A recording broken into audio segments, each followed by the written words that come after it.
हंबरडा फोडणारे विवेकची आई, मावशी, आजी आणि नातेवाईक.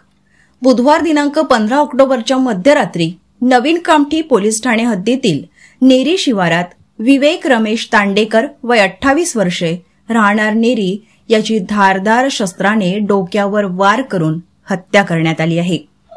मध्यरात्री नवीन कामठी पोलिसांना घटनेची माहिती मिळताच पोलिसांनी नेरी शिवार गाठून मृतदेह ताब्यात घेऊन उत्तरीय तपासणीकरिता कामठी उपजिल्हा रुग्णालयात पाठवले आहे.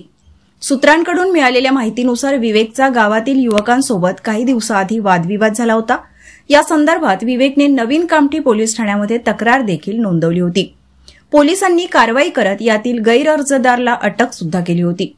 याच गोष्टीचा राग मनात धरून विवेकची हत्या करण्यात आल्याचा अंदाज लावण्यात येत आहे. मध्यरात्री नवीन कामठी पोलिसांना घटनेची माहिती मिळाली. पोलीस ठाण्याचे अधिकारी आणि कर्मचारी फौज फाट्यासह घटनास्थळी दाखल झाले. नागपूर गुन्हे शाखा पोलिसांनी या घटनेमधील संशयित देवावाडी भस्मे आणि नेरी ग्रामपंचायतीचे उपसरपंच देवा वंजारी यांना ताब्यात घेतले आहे.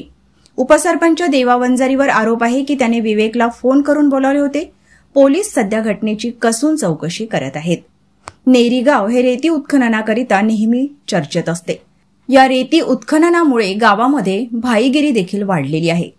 आपल्या वर्चस्वाच्या लढाईमध्ये अनेक गँग या भागामध्ये तयार झालेले आहे. तर कामठी शहरातून देखील काही भाई या भागामध्ये आपले वर्चस्व गाजवत आहे.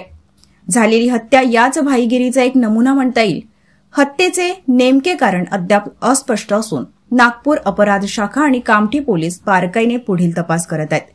घटनेनंतर मृतक कुटुंबातील सदस्य आणि गावातील नागरिकांनी नवीन कामठी पोलीस ठाणे समोर आरोपीला कठोर शिक्षा द्यावी याकरिता एकच गर्दी केली होती.